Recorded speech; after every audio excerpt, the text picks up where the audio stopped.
Exactly 60 years ago to the hour, 150,000 men crossed these beaches in the biggest seaborne invasion in history.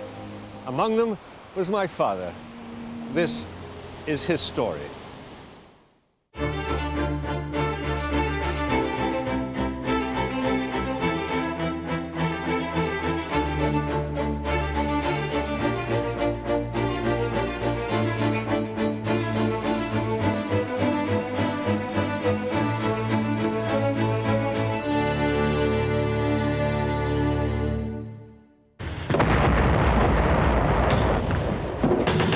June 6th, 1944, and the Allied invasion of Normandy to end 5 years of Germany's occupation of Europe. The biggest, most complex military operation in history, it marked the beginning of the end for Hitler's abominable Third Reich. My father was here on these beaches, but he died when I was young, and I've never known what he did on that day. This is my journey to find out.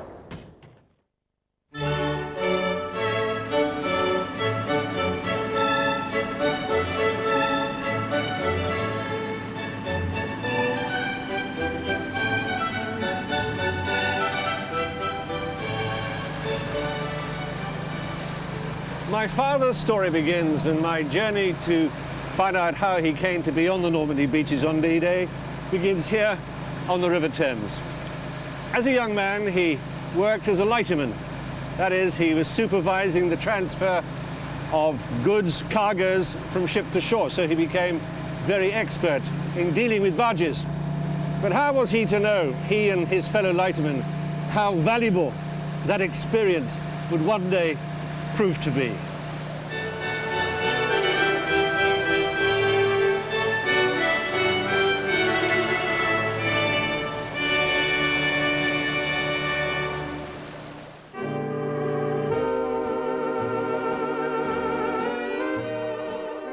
In those war years, the Thames was a busy working river crammed with barges.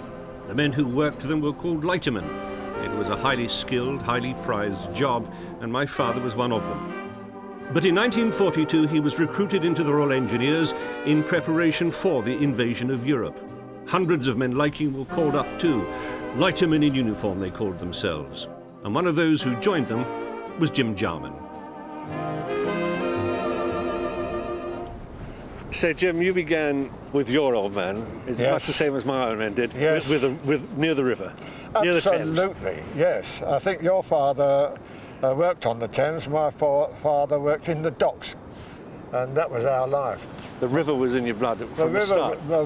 I knew the River Thames very well. I loved it, and I loved the people who worked on the Thames. So when war broke out, you were exactly the kind of person, like my father, that the military were looking for to start training for the landing. Well, I wouldn't be surprised. I'm not sure how they selected me and a few others, but I started off as an ordinary seaman. But then I became a boat officer for landing barges. How old were you then? And when I was doing that, I was 19. Good heavens. I was out here in the Solent on my 19th birthday. Was there any indication then what was ahead of you? Oh, yes. Well, we knew what we were going to be trained up for. You did? Oh, yes. We were going to go across to the other side. To hell with the noise, to hell with everything else, got to get your barge to that spot. Tell me, I mean, I've done a bit of sailing myself. You had no what we call GPS, global, you know, the old navigational age. You had none of those, did all you? dead reckoning. You had no radio? No, How did you find your way over? Well, you have a compass. And there are other craft going in the same sort of direction. I wasn't on my own, you know, there was a few thousand. It was pretty rough sea at the time. Yes, it was very, very choppy. It all seemed rather haphazard. Yes, although it was a superb plan to start with, but you knew that it wouldn't work out like that, but you had to have a plan. And my concentration solely was to get there as best I can at the right time, and particularly at the right place. Are you saying that you simply concentrated on the one job you had to do? I've thought about this many times, and the answer has to be yes. The only concern I had was that I didn't let the side down. I went with Jim to the south coast, to the very harbour he sailed from exactly 60 years ago, Juno, in West Sussex. This is where you were? This is it. This is where we were. Right across here. Right across there, yes. You remember that D-Day was delayed by 24 hours. And so we were pulled in here, and then the flitter off said, yes, it's on. And so it's about 10 o'clock at night. We let go, all of us, and started the engines, and it's getting noisy, and we chaps were waving to each other and thumbs up, and out we went. And then there was quite a bit of excitement between us, thinking, well, here we go at last. Look at it now. And look at it now. Look at it now. Yes. Can you imagine? We didn't see any of these. Can you imagine it, eh? Not at all.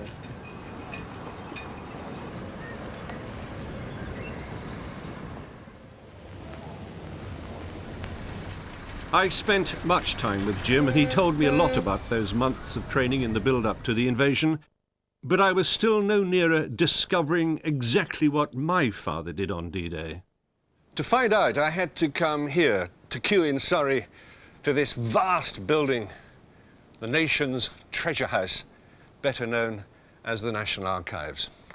Somewhere in these hundreds of thousands of files, somewhere along these 100 miles of shelving, is the record of my father's unit, what he did on D-Day.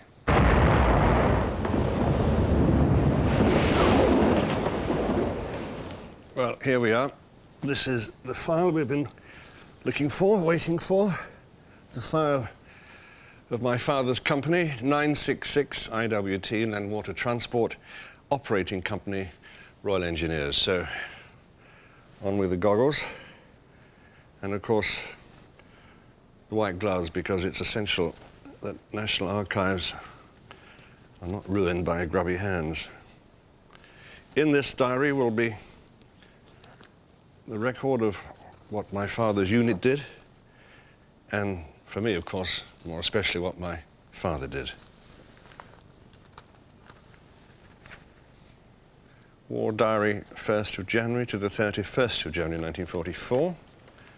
Notification from Group HQ. Here we are. The promotion of Lieutenant A.A. Nicholson, Royal Engineers, promoted to fill the appointment of technical captain to the company. So, promoted from lieutenant to captain on the 1st of January 1944. There he is.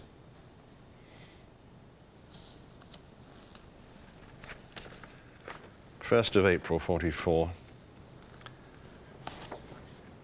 All leave has been cancelled. That was the 7th of April. May 44. Now here we are, the 30th, the end of May, 30th of May. Company notified to be on 1 hour's notice from the 3rd of June. Cowes, Isle of Wight, 3rd of June. Company prepares for embarkation. 24-hour rations and May West life jackets have been issued. And here we are, at sea, 6th of June, D-Day.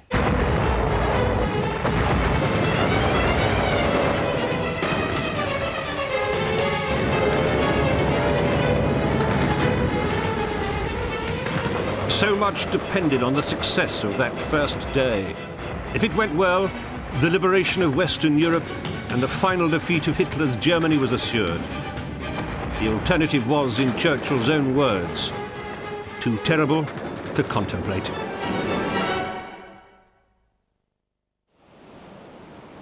It is barely believable that exactly 60 years ago to the hour, the biggest seaborne invasion in history landed here.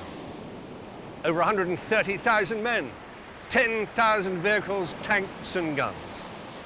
My father, then a captain, later a major in the Royal Engineers, was one of those who brought them ashore.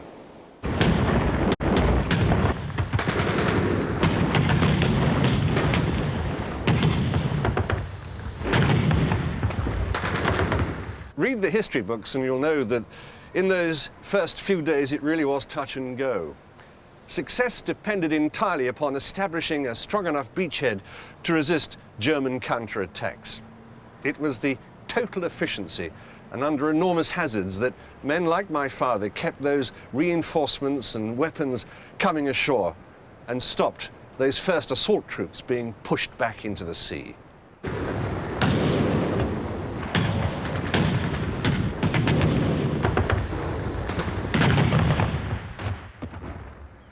One of the few men still alive who knew my father on D-Day is Major Ted Hunt. A veteran of the 1940 campaign in Norway, he too was a Thames lighterman. And also, like my father, he was commissioned in the Royal Engineers. I was meeting him for the very first time. Oh, there he is. Major Hunt. Oh, Michael Nicholson. How you doing? Oh, pleased to meet you. And the medals this too. Is good. Oh, dear. Lovely to see you. Am I suitably dressed? Oh, you certainly are. You're looking grand. Oh, well, you're the first man, the only man I've met who knew my father. The only man in the regiment that I've met. Well, It's incredible. 60 years on, and suddenly I meet somebody for the first time. amazing. Yes. In fact, you look a bit like my old man. Oh dear. Yeah. Is that a good sign? I think. I wish I could tell him. I got some photographs. I'll show them Sorry, later on to you. That's fine. Well, look, thanks for coming. It's marvellous. Ted, you knew my father, and he was doing exactly what you were doing, and he was called a technical captain. That's Now, right. what is that? Well, in a unit like in the water transport, which were men who were specialised in a particular skill, he'd be responsible for all the work done by the crews.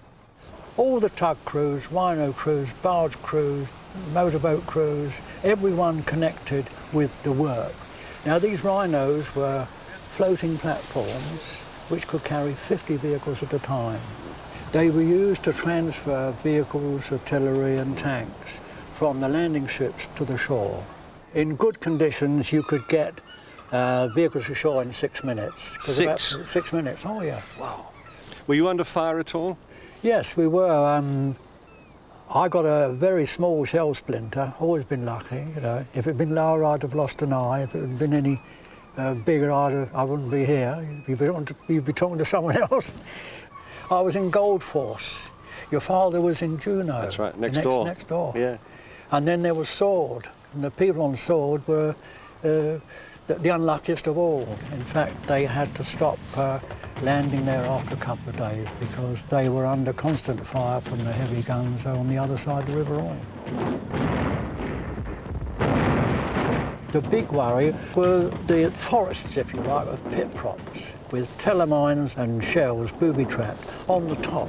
Now, before we arrived, brave sappers had gone in. Sappers, the Royal Engineers. Oh, yes. Your they lads. Cleared, yes. They cleared a pathway for invasion craft, and knowing how wide we were, 42 foot, there were these gaps, and we had to find them. So sorry, Ted, you had these little avenues that had been cleared, but either side of that were the mines. That's right. And the thing So is, you had to get it right. Yes, the thing is, as you went in, the tide tended to take you sideways. If we'd only moved a few feet, bang, and mine had gone off right in the middle.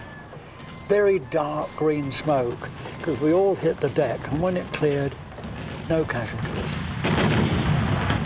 30 of our 180 tanks disappeared, with a jagged edge like a can of beans, if you like. You're a lucky amazing. Man, Ted. Yes. You're a lucky man. Well, yes.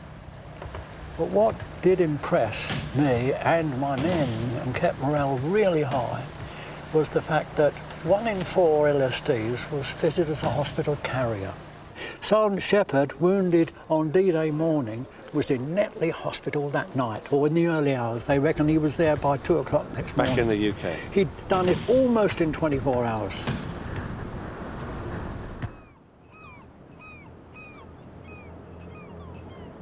When you go back, a few ghosts must be around with you when you go back to those beaches?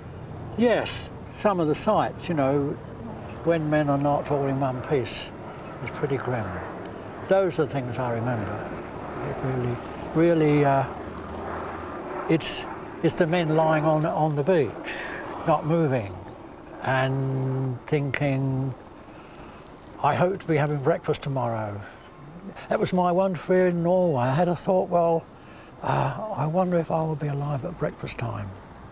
Terrible thought. It really hurts. But I was too busy on D-Day, really, to think about those things.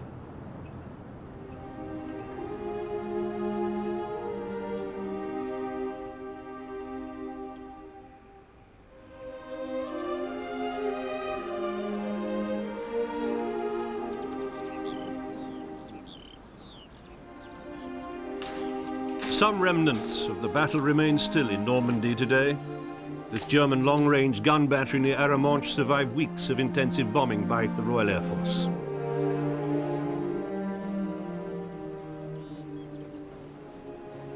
It is a tourist attraction now. It was lethal then. Their shelling caused enormous loss of life at sea.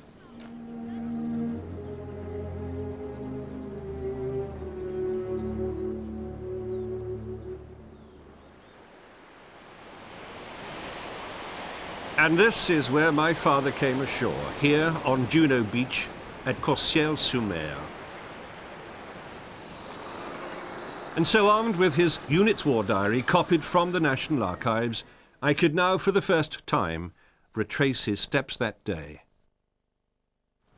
Let me just read you an excerpt from the war diary, D-Day 1. He writes, "We arrived at Courcelles-sur-Mer. We waded ashore. The water was 3 feet deep. We quickly established the company's bivouac headquarters area at a girls' school on the Courcelles-Bernier Road." Now, according to my map, Bernier Road is the other side of the marketplace, and I'm going to see if I can find that house now.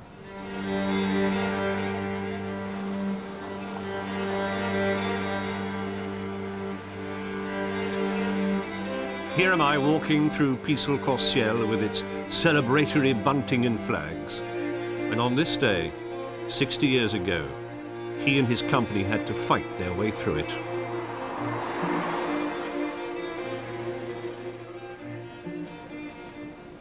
Bernier Road. This is the Bernier Road. This must be it. This is big enough. This is big enough to be the house, the girls' school. This must be it.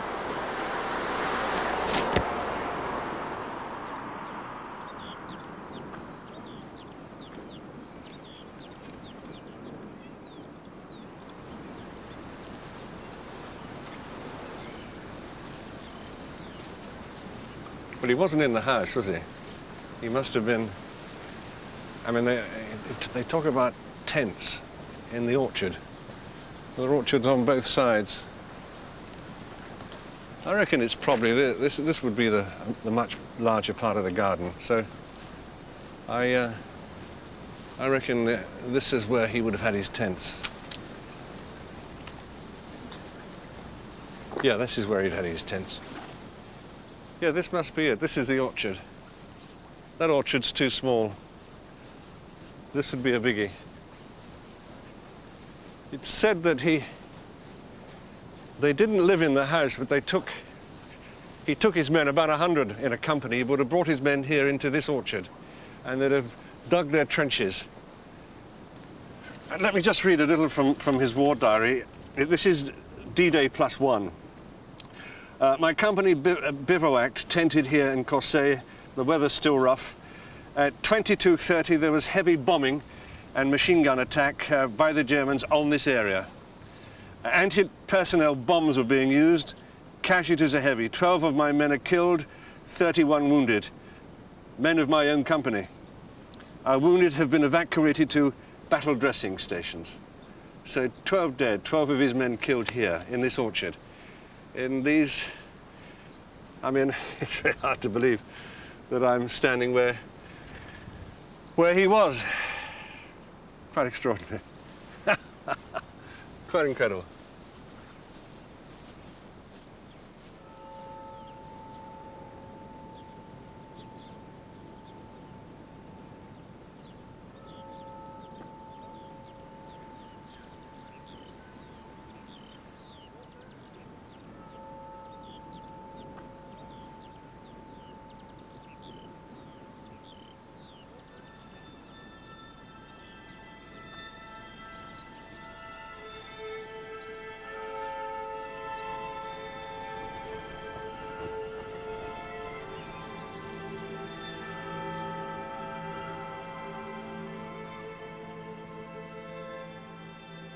My father survived the war, but many, far, far too many did not.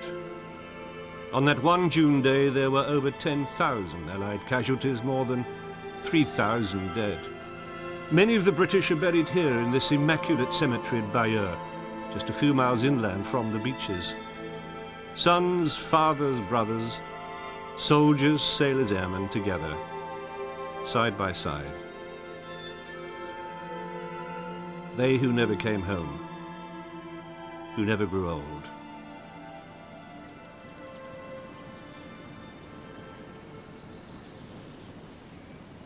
During the research for this program, I uncovered my father's testimonial written by his commanding officer. I now prefer to think of it as his epitaph.